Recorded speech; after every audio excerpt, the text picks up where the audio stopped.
parallèle, on efface discrètement les Noirs du paysage. En 1887, la catégorie dite nègre disparaît officiellement des recensements. Les derniers Afro-Argentins recensés sont noyés dans des catégories floues, trigueños, métis, blancs. Et puis, si une population ne figure pas dans les statistiques, alors elle n'existe pas, non? L'Argentine se construit une image d'elle-même, celle d'un pays sans passé africain, tourné vers l'Europe, qui se pense plus blanc que le Brésil, plus civilisé que ses voisins. Et cette image, elle va la cultiver pendant plus d'un siècle. Quand une population disparaît physiquement, on pourrait croire que sa mémoire reste. Mais en Argentine, c'est tout l'inverse.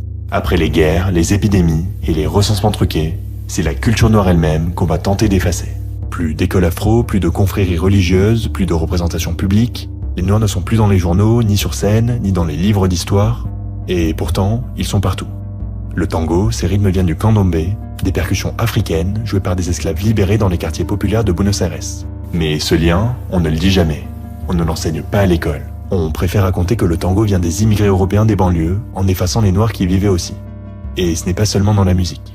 Même la toponymie, le nom de rue, de quartier, porte des indices. Le quartier de San Telmo, l'un des plus anciens de Buenos Aires, fut un centre de vie afro.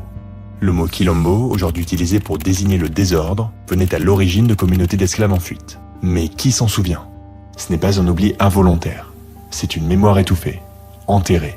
Comme si reconnaître ce passé menaçait l'image que l'Argentine voulait projeter d'elle-même. Et pourtant, certains se souviennent. Des familles entières ont continué à transmettre, en silence, des danses, des mots, des recettes. Des descendants d'Afro-Argentins gardent dans des tiroirs des photos, des archives, des histoires que personne n'est venu leur demander. Pendant des décennies, l'histoire afro-argentine a donc été reléguée aux marges, invisible dans les livres, ignorée par les médias, minimisée par les politiques. Mais aujourd'hui, les choses commencent à bouger. En 2010, pour la première fois depuis plus d'un siècle, le recensement argentin pose une question simple. Vous considérez-vous comme afrodescendant? Des dizaines de milliers de personnes répondent oui. Certaines par fierté, d'autres par mémoire familiale, d'autres encore par la volonté de réparer un oubli. C'est le début d'une reconnaissance tardive, mais importante. Les communautés afrodescendantes s'organisent, se regroupent, manifestent, créent des associations. Elles exigent qu'on leur enseigne leur histoire, qu'on célèbre leurs figures, qu'on répare les injustices. Des artistes, des chercheurs, des militants prennent la parole.